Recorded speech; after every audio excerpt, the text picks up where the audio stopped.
Good afternoon, welcome to Telangana express. ముందుగా headlines చూద్దాం. నాగర్ కర్నూల్కు ప్రవీణ్ కుమార్, మెదక్ నుంచి వెంకట్రామరెడ్డి, బీఆర్ఎస్ ఎంపీ అభ్యర్థులను ప్రకటించిన కేసీఆర్. పంటలు ఎండిపోతున్న మంత్రులకు కనిపించడం లేదా, సర్కారుకు సోయలేదని జగదీష్ రెడ్డి ఫైర్.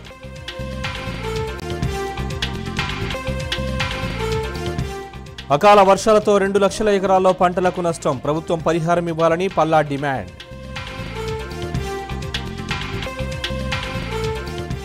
కాంగ్రెస్ బీజేపీలకు లీడర్ లేరు, క్యాడర్ లేరు, మల్కాజ్గిరిలో బీఆర్ఎస్కు తిరుగులేదన్న మల్లారెడ్డి. కాసేపట్లో ఢిల్లీ కోర్టుకు కేజ్రీవాల్, ప్రజాస్వామ్యాన్ని కూని చేస్తున్నారన్న బెంగాల్ సీఎం.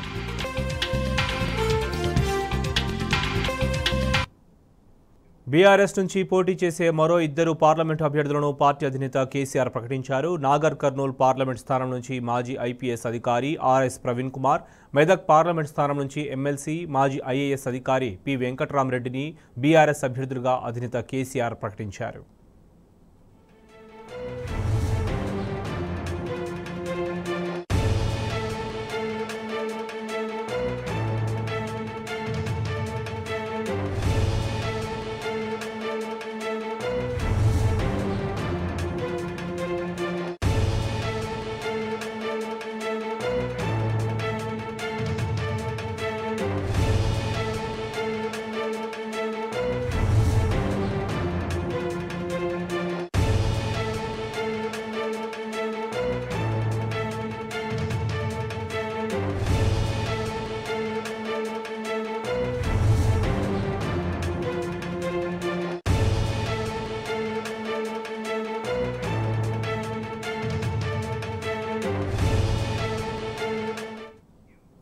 బీఆర్ఎస్ నుంచి పోటీ చేసే మరో 2 పార్లమెంట్ అభ్యర్థులను పార్టీ అధినేత కేసీఆర్ ప్రకటించారు. నాగర్ కర్నూల్ పార్లమెంట్ స్థానం నుంచి మాజీ ఐపీఎస్ అధికారి ఆర్ఎస్ ప్రవీణ్ కుమార్, మెదక్ పార్లమెంట్ స్థానం నుంచి ఎమ్మెల్సీ మాజీ ఐఏఎస్ అధికారి పి వెంకట్రామరెడ్డిని బీఆర్ఎస్ అభ్యర్థులుగా అధినేత కేసీఆర్ ప్రకటించారు. ఇదే అంశానికి సంబంధించి పూర్తి సమాచారం మా ప్రతినిధి వంశీ నడి తెలుసుకుందాం. వంశీ, చెప్పండి.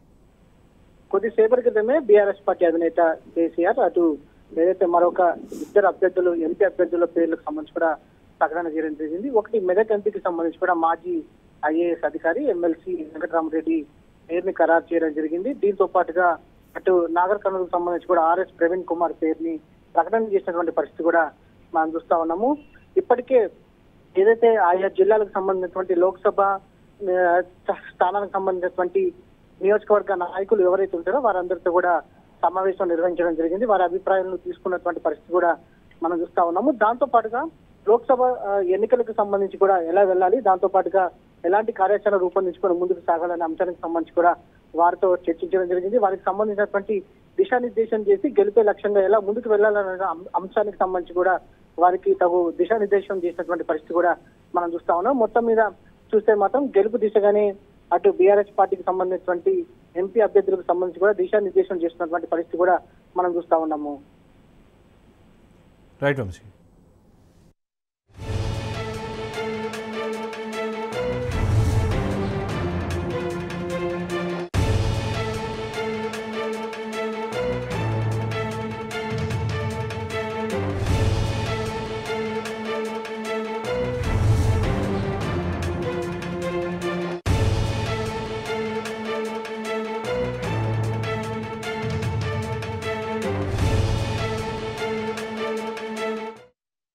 ఢిల్లీ సీఎం అరవింద్ కేజ్రీవాల్ను ఈడీ అధికారులు రౌజ్ అవెన్యూస్ కోర్టుకు తరలించారు. సిబిఐ ప్రత్యేక న్యాయస్థానం జడ్జి కావేరి బవేజా ముందు హాజరుపరిచారు. కేజ్రీవాల్ను 10 రోజుల పాటు తమ కస్టడీకి అప్పగించాలని పిటిషన్ దాఖలు చేశారు. మరోవైపు కేజ్రీవాల్ అరెస్టు నేపథ్యంలో కేంద్ర పారామిలిటరీ బలగాలను రంగంలోకి దించారు. కేజ్రీవాల్ అరెస్టు నేపథ్యంలో ఆప్ నేతలు ఢిల్లీలో ధర్నాలకు దిగారు. దీంతో వారిని పోలీసులు ఎక్కడికక్కడ అరెస్ట్ చేస్తున్నారు. అటు జైలు నుంచే సీఎం కేజ్రీవాల్ పరిపాలన కొనసాగిస్తారని ఆప్ నేతలు స్పష్టం చేశారు.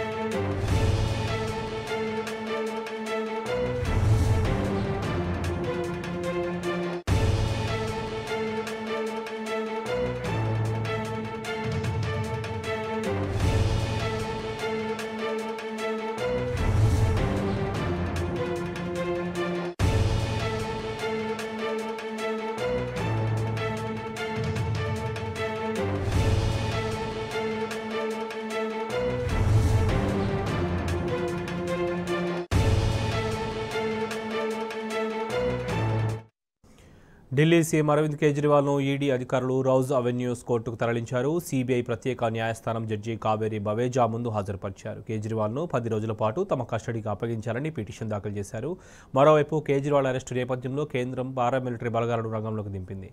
కేజ్రీవాల్ అరెస్టు నేపథ్యంలో ఆప్ నేతలు ఢిల్లీలో ధర్నాలకు దిగారు. దీంతో వారిని పోలీసులు ఎక్కడికక్కడ అరెస్ట్ చేస్తున్నారు. అటు జైలు నుంచే సీఎం కేజ్రీవాల్ పరిపాలన కొనసాగిస్తారని ఆప్ నేతలు స్పష్టం చేశారు. ఇదే అంశానికి సంబంధించి మరింత సమాచారం మా ప్రతినిధి లివిల్ అందిస్తారు. లివిల్ చెప్పండి.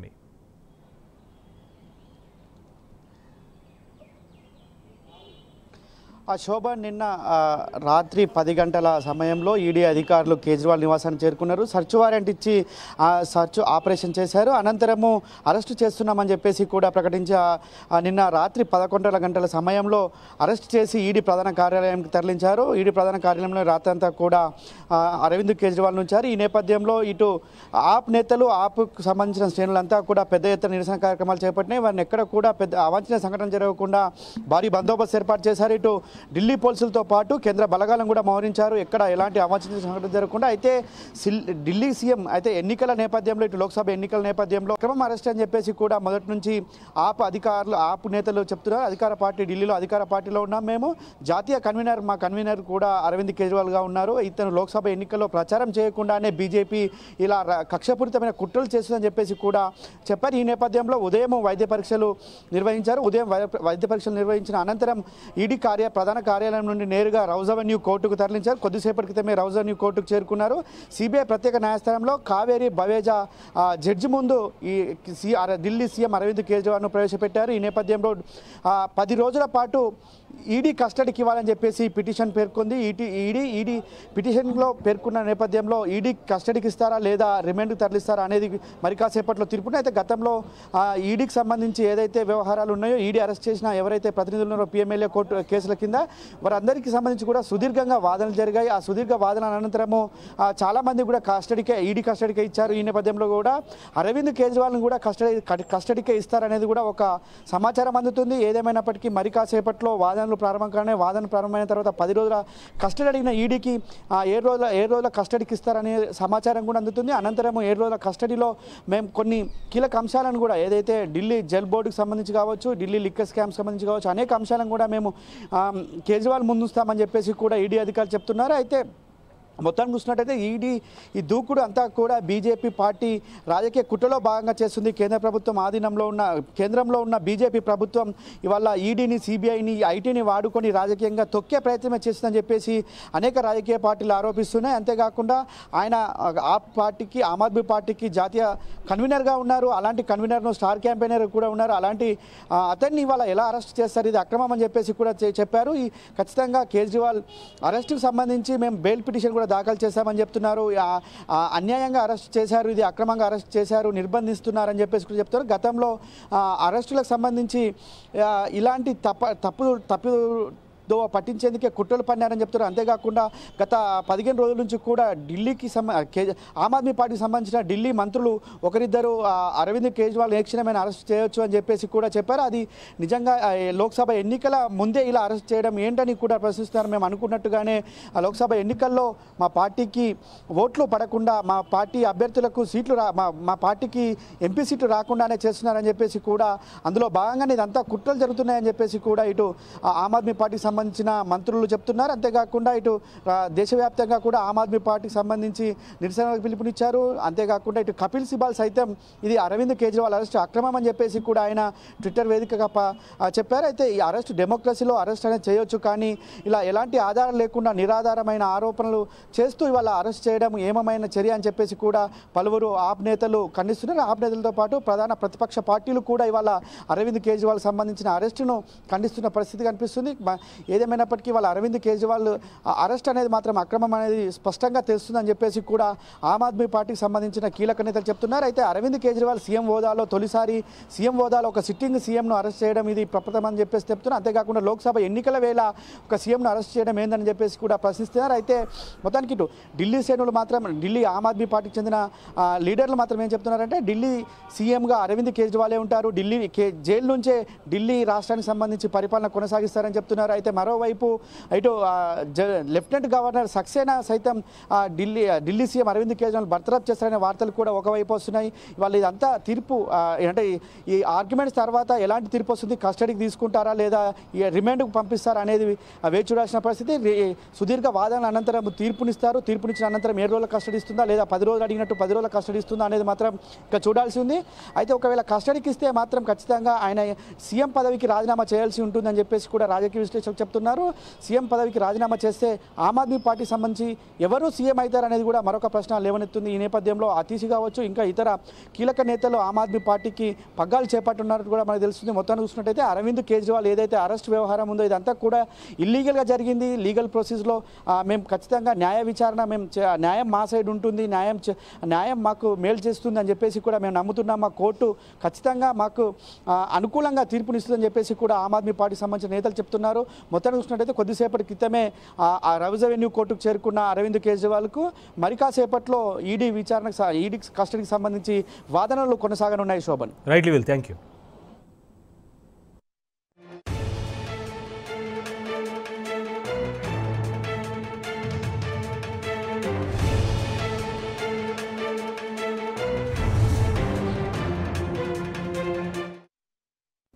తెలంగాణలో బీఆర్ఎస్ మెజారిటీ ఎంపీ స్థానాలు గెలవబోతోందని కరీంనగర్ ఎంపీ అభ్యర్థి బోయినపల్లి వినోద్ కుమార్ అన్నారు. ఆయన ఈరోజు ఉదయం స్థానిక ఎస్ఆర్ఆర్ డిగ్రీ అండ్ పీజీ కళాశాల మైదానంలో వాకర్స్ను కలిశారు. ఎంపీగా పోటీ చేస్తున్న తనకు మద్దతు ఇవ్వాలని కోరారు. తాను గెలిస్తే కరీంనగర్కు ఎడ్యుకేషనల్ హబ్గా మారుస్తానన్నారు. ఎంపీగా ఉన్న సమయంలో కీలక ప్రాజెక్టు తీసుకొచ్చారన్నారు వినోద్.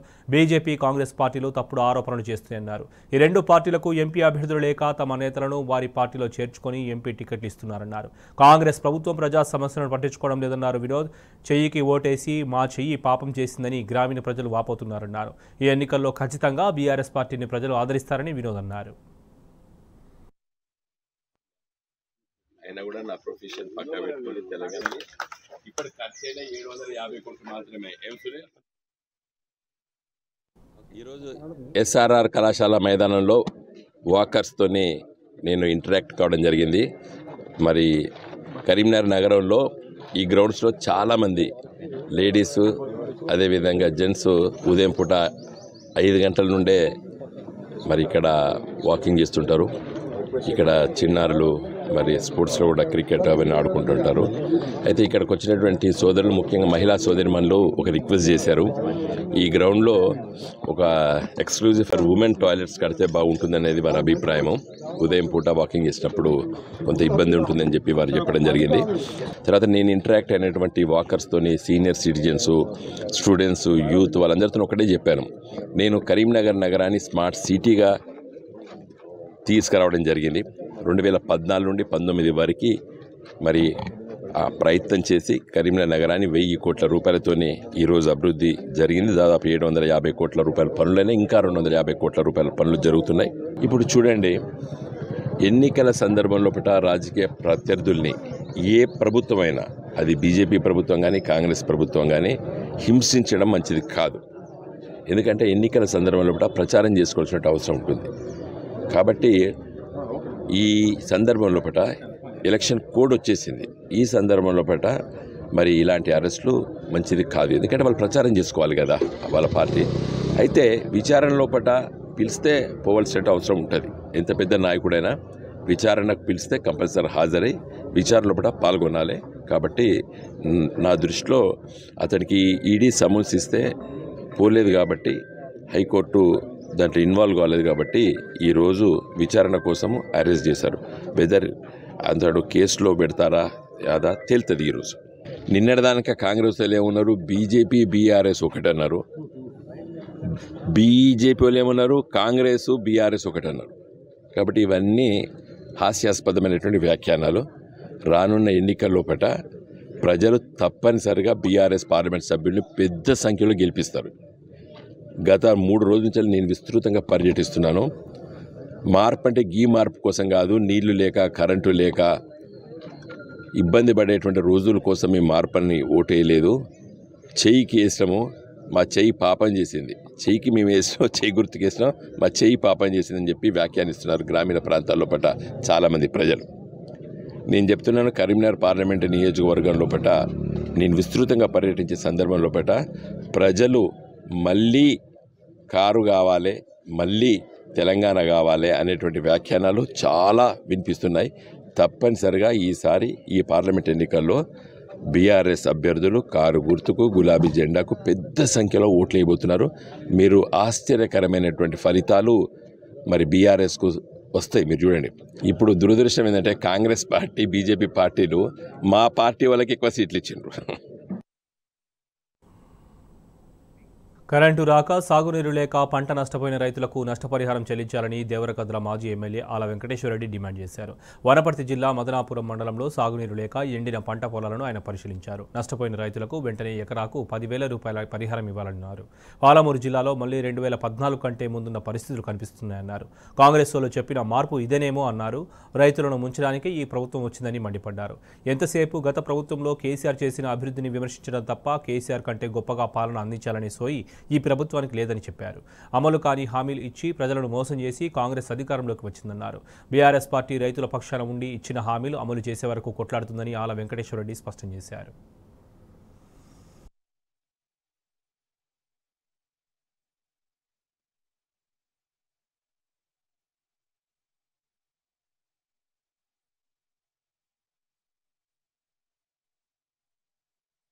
కాంగ్రెస్ వాళ్ళు చెప్పిన మార్పు అంటే ఇదేనే మార్పు మాకు అర్థమైతే లేదు. ఈ సందర్భంగా మేము రైతుల పక్షాన, ఏ రైతు అయితే టైంకు కరెంటు లేక, సాగునీరు లేక పెట్టుబడి పెట్టి 1,000 రూపాయలు నష్టపోయారో ప్రతి రైతుకు కూడా ప్రతి ఎకరాకు 10,000 రూపాయలు తప్పనిసరిగా నష్టపరిహారం కింద రాష్ట్ర ప్రభుత్వం కట్టియాలనే మేము ఈ సందర్భంగా రైతుల పక్షాన డిమాండ్ చేస్తూ ఉన్నాం. మేడ్చల్ జిల్లా సూరారం పిఎస్ పరిధిలో గురువారం ఓ చిన్నారి కిడ్నాప్ కలకలం రేపింది. స్థానికంగా ఉన్న మల్లారెడ్డి హాస్పిటల్కు దంపతులు తమ 4 ఏళ్ల కుమారుడు ఇషాన్ రెడ్డితో వచ్చారు. స్కానింగ్ కోసం రూమ్లోకి వెళ్తూ బాలుడికి ఫోన్ ఇచ్చి పక్కనే ఉన్న మహిళకు చెప్పి వెళ్లారు. కాసేపటికి బయటకు వచ్చేసరికి ఆ మహిళ బాలుడిని తీసుకుని పరారైంది. కంగారు పడిన తల్లిదండ్రులు వెంటనే పిఎస్లో ఫిర్యాదు చేశారు. కేసు నమోదు చేసిన పోలీసులు 2 గంటల వ్యవధిలోనే షాపూర్లో బాబును గుర్తించి తల్లిదండ్రులకు అప్పగించారు. ఫోన్తో పరారైన మహిళ కోసం పోలీసులు గాలింపు చేపట్టారు. హైదరాబాద్ శివారులో భారీగా డ్రగ్స్ పట్టుబడ్డాయి. దాదాపు 9 కోట్ల రూపాయల విలువ చేసే మత్తు పదార్థాలను డ్రగ్ కంట్రోల్ అధికారులు స్వాధీనం చేసుకున్నారు. ఐడీఏ బొల్లారంలోని పిఎస్ఎన్ మెడికేర్ ప్రైవేట్ లిమిటెడ్ కంపెనీలో డ్రగ్స్ తయారు చేస్తున్నట్లుగా ఇంటర్పోల్ సమాచారం ఇచ్చింది. ఈ మేరకు అధికారులు విస్తృత తనిఖీలు చేపట్టారు. 90 కిలోల మెపిడ్రిన్ డ్రగ్స్ని సీజ్ చేశారు. ఇక్కడ తయారైన డ్రగ్స్ను సిగరెట్ ప్యాకెట్లలో పెట్టి విదేశాలకు తరలిస్తున్నట్లు అధికారులు తెలిపారు. జగిత్యాలలో గంజాయి విక్రయం కలకలం రేపుతోంది. 10వ తరగతి విద్యార్థినులు మత్తుకు బానిసై వింతగా ప్రవర్తిస్తుండడం తల్లిదండ్రులు ఆందోళనకు గురిచేస్తోంది. ఓ తండ్రి ఫిర్యాదుతో ఈ ఘటన వెలుగులోకి వచ్చింది. శిశు సంరక్షణ కమిటీ విచారణలో విస్తుపోయే నిజాలు బయటపడ్డాయి. బాలికలకు గంజాయి సప్లై వెనుక సెక్స్ రాకెట్ ఉన్నట్లు అనుమానాలు వ్యక్తమవుతున్నాయి. గంజాయి ఇచ్చి హైదరాబాద్లో రేవ్ పార్టీలకు అమ్మాయిలను తరలించినట్లు సమాచారం. ప్రతి పార్టీకి ముఠా 30,000 చెల్లించినట్లు తెలుస్తోంది. ఈ మేరకు 10 మంది బాలికలు గంజాయికి బానిస అయినట్లు సమాచారం. రంగంలోకి దిగిన నార్కోటిక్ బ్యూరో అధికారులు సూత్రధారులు ఎవరన్న దానిపై ఆరా తీస్తున్నారు. సెక్స్ రాకెట్ గుట్టురట్టు చేసేందుకు లోతుగా దర్యాప్తు చేస్తున్నారు. కాగా మత్తుకు అలవాటైన విద్యార్థులను అధికారులు స్వదార్ హోంకు తరలించారు.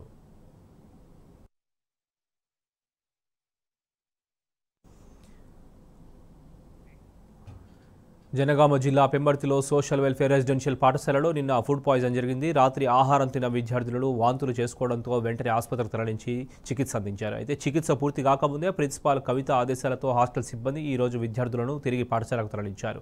దాంతో విద్యార్థుల తల్లిదండ్రులు ఆందోళనకు గురవుతున్నారు. పిల్లల ప్రాణాలతో ప్రిన్సిపాల్ కవిత చెలగాట మారుతుందని, వెంటనే ఆమెను సస్పెండ్ చేయాలని విద్యార్థుల తల్లిదండ్రులు డిమాండ్ చేస్తున్నారు.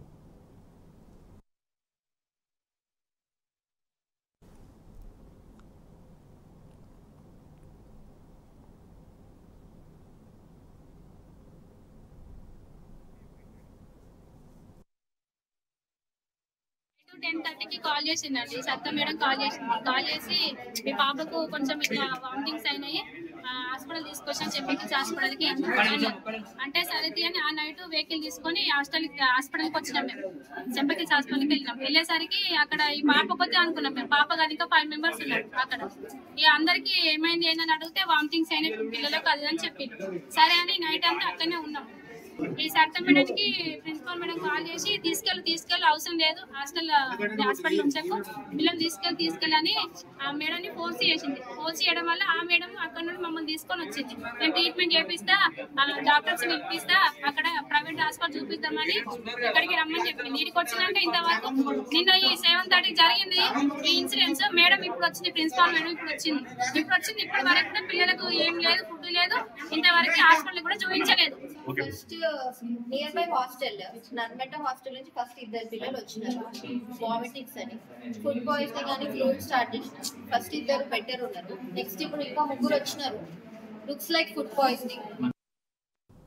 రంగారెడ్డి జిల్లా మణికొండ మున్సిపాలిటీ అల్కాపురి టౌన్షిప్లో అక్రమ నిర్మాణాలను కూల్చేశారు రెవెన్యూ సిబ్బంది. శ్రీ గణేష్ దేవాలయానికి సంబంధించిన భూముల్లో అక్రమంగా నిర్మించిన కట్టడాలను స్థానికుల ఫిర్యాదు మేరకు నేలమట్టం చేశారు.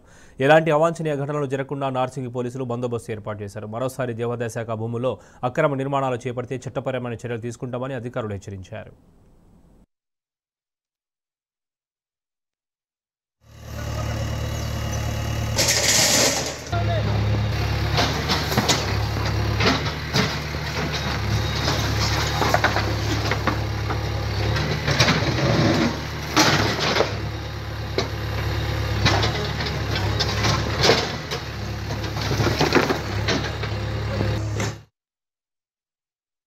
ఈ సర్వే నంబర్ 116, 112, 125 మొత్తం 28 ఎకరాల 24 గుంటలు ఉంది. దీంట్లో ఏంటంటే ఇదంతా ఎండోమెంట్ డిపార్ట్మెంట్కి సంబంధించింది. ఇది ఇల్లీగల్ కన్స్ట్రక్షన్ చేయడం జరిగింది. ఇవన్నీ కూలగొట్టడానికి మేమంతా వచ్చాము. పోలీసు వారి సహకారాలతో ఈరోజు ఈ కార్యక్రమం దిగ్విజయంగా పూర్తి చేయడం జరిగింది. ఈ సభాముఖంగా చెప్తున్నది ఏంటంటే ఎవరు ఇల్లీగల్ కన్స్ట్రక్షన్స్ చేయొద్దండి. ఈ సర్వే నంబరు 116, 112, 125 మొత్తం 28 ఎకరాల 24 గుంటల్లో ఎవరైనా కన్స్ట్రక్షన్ చేసినా ఇదే విధంగా ఉంటుందని సభ అందరికీ తెలియజేస్తున్నాను. మహబూబాబాద్ జిల్లాలోని కేసముద్రంలో 2 కానిస్టేబుళ్లు దౌర్జన్యం ఆలస్యంగా వెలుగు చూసింది. మామూలు ఇవ్వాలంటూ లారీ డ్రైవర్లను బెదిరింపులకు గురి చేస్తున్నారు. స్థానిక పోలీస్ స్టేషన్లో విధులు నిర్వర్తిస్తున్న సాంబయ్య, వీరಣ್ణ అనే కానిస్టేబుల్స్ వారం క్రితం రాత్రిపూట గస్తీ నిర్వహించే సమయంలో ఓ ఇసుక లారీని ఆపబోయారు. కానీ లారీ డ్రైవర్ ఆపకుండా వెళ్లిపోవడంతో వెంబడించి మరీ లారీని ఆపారు. అతనిపై దౌర్జన్యం చేసి బట్టలు ఊడదీసి చితకబాదారు. ఈ విషయంపై బాధితుడు జిల్లా ఎస్పీకి ఫిర్యాదు చేశాడు. ఇసుక లారీలతో పాటు మిగతా లారీలను కూడా ఆపి ఈ 2 కానిస్టేబుల్ వసూలకు పాల్పడుతున్నట్లు డ్రైవర్లు ఆరోపిస్తున్నారు.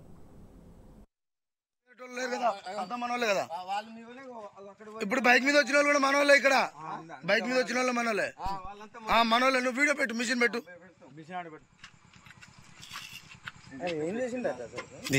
ఏం చేసాడు రాంబాబు. వికారాబాద్ జిల్లా తాండూరులో డీఎస్పీ బాలకృష్ణారెడ్డి ఆధ్వర్యంలో కార్డన్ సెర్చ్ నిర్వహించారు. పట్టణంలోని ఇందిరమ్మ కాలనీలో పోలీసులు ప్రతి ఇంట్లో తనిఖీలు చేపట్టారు. అద్దెకు నివాసం ఉంటున్న వారి వివరాలను ఆరా తీశారు. పలు వాహనాలకు సంబంధించిన పత్రాలను పరిశీలించారు. సరైన పత్రాలు లేని 28 బైకులు, 10 ఆటోలను, అక్రమంగా అమ్ముతున్న లిక్కర్ను స్వాధీనం చేసుకున్నారు. నేరాల నియంత్రణకే కార్డన్ సెర్చ్ నిర్వహించినట్లు డీఎస్పీ బాలకృష్ణారెడ్డి తెలిపారు. అనుమానాస్పదంగా ఎవరైనా కనబడితే పోలీసులకు సమాచారం ఇవ్వాలని, అలాగే మైనర్లకు వాహనాలు ఇవ్వకూడదని సూచించారు.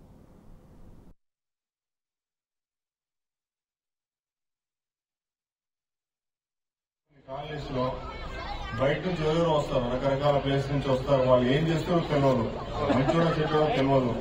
చాలా బండ్లు ఉన్నాయి, వాటికి పేపర్లు ఉన్నాయో దొంగ బండ్లా తెలియదు. రిజిస్ట్రేషన్ చేసుకోరు. బండ్లలో సారాగిరి అమ్ముతారు, గంజాయి అమ్ముతారు, ట్రాన్స్పోర్ట్ చేస్తూ ఉంటారు, దొంగలు ఉంటారు. అట్లాంటివన్నీ చెక్ చేయడానికి రాష్ట్రంలో చాలా చోట్ల, హైదరాబాద్ లో, రాచకొండలో, అన్ని చోట్ల, ఇప్పుడు మా టౌన్లలో కూడా ఈ కార్డనెంట్ సెర్చ్ అనేది చేయడం జరుగుతూ ఉంది. అందులో భాగంగా ఈ రోజు మేము ఇక్కడ కార్డనెంట్ సెర్చ్ నిర్వహించడం జరిగింది. మన అందరు టీమ్స్ కలిపి ఇక్కడ దాదాపుగా వెహికల్స్ చెక్ చేస్తే 28 2 వీలర్స్ వెహికల్స్ పేపర్ లేకుండా దొరికినాయి. వాళ్ళకి నిజంగా పేపర్ లేకుంటేనేమో బండి చేయట్లేదు, ఉండి చూపించలేదు, ఇంట్లో ఉంది, అన్న కాడ ఉంది, తమ్ముడి కాడ ఉంది అంటే తీసుకొచ్చి చూపిస్తే బండి రిలీజ్ అవుతుంది. దానికేమో ఫైన్ గేమ్ ఉండదు. ఒకవేళ చాలా ఫైన్లు ఉన్నాయి అనుకోండి, ఆ బండి మీద 2000, 3000, 5-6 వేలు ఫైన్ పాత పెండింగ్ ఉన్నాయి అనుకోండి, ఆ ఫైన్ కట్టాలి.